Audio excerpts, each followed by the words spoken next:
We are coming off a great Underdog Fantasy win at UFC 304, and we're hoping to continue that success into UFC Abu Dhabi. My name is Angelo. This is We Want Picks, and I'm going to give you my Underdog Fantasy lineup for UFC Abu Dhabi. If you don't know what Underdog Fantasy is, it's daily fantasy. You come in here, you say higher or lower than the numbers you see on the screen, and you can 20 times your money. You could even lose and still make money, and they will give you free money to play. If you've never played Underdog Fantasy before, check it out now. They will literally give you free money to play. Just go to wewantpicks.com/underdog. Use promo code WWP and they will instantly match your deposit. If you give them $100, they'll give you $100. If you give them 50, they'll give you 50 instantly that you can use to build an entry. You can then win, withdraw all of that money, and ride off into the sunset. If you lose, well, you lost a deposit match. Who cares? Let's go ahead and break this down. I'm going to focus on UFC Abu Dhabi, but frankly, they have every single sport. I'm looking at beach volleyball up here. They have whatever NPB is. They have hockey, football, lacrosse, college football, boxing, the Olympics. The amount of sports they have on here is absolutely astonishing, and you can not only mix and match within your own sport, but also mix and match other sports as well. I'm going to focus on UFC Abu Dhabi. What we don't have is the normal lot of lines. I don't know if it's because they're taking a little longer to get the lines out because we've been absolutely cleaning them up, or for some reason this week they're going to not have every single option. Traditionally, we're going to get fight minutes. We're going to get takedowns. We're going to get strikes. We're going to get over and under on finishes and things like that. I don't see any of those. These lines did just drop today, so I think we're a little just slower to the roll here, but let's focus on what we have, because even with the significant strikes and the takedowns, there's a few here that I like. Right off the rip, I'm not going to touch the co-main event. That fight could end in a half a second, or it could be 15 full minutes. Sharbutin or Shara Bullet is very dangerous, but also takes his time, throws one shot in a row.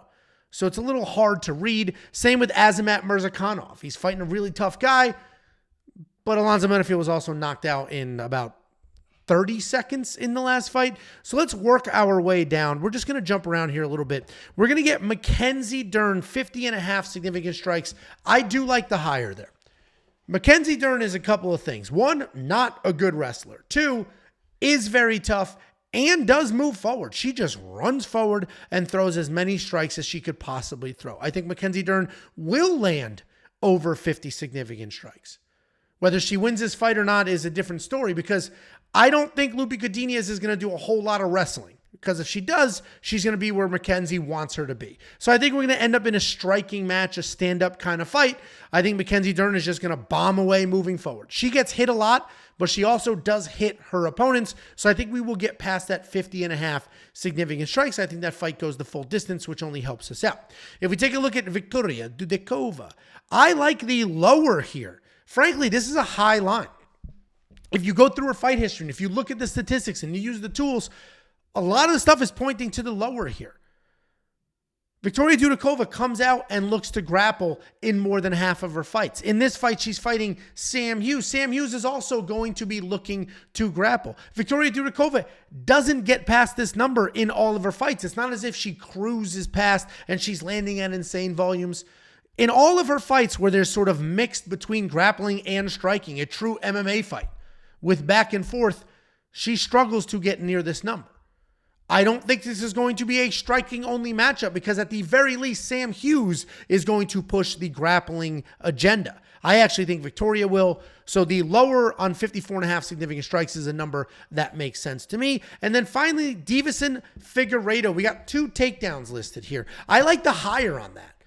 I think he's going to see Chito Vera. Everybody on this planet knows how insanely durable Chito Vera is. Every single person on this planet knows that Chito Vera can turn your face into hamburger meat, including Deiveson Figueiredo. So I think he's going to wrestle.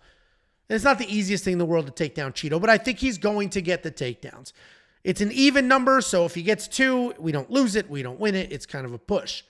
I think Deiveson Figueiredo will get at least 1 takedown per round, and I think he sort of rides out what is most likely a boring decision, but we will have a couple of takedowns along the way. So I like the over 2 takedowns. So in summary, we got Mackenzie Dern higher on her strike line. Victoria Dudekova lower on hers. Deiveson Figueiredo higher on the takedowns. Obviously, if they go ahead and they add some other lines here, we'll take a look at those. If we want to look at rivals, they don't have rivals yet up either. So I imagine they're just a little slower to get these lines out because it's not a tremendous event. If you are going to play this entry, use promo code WWP to get the free money. Take the free money. Use the free money.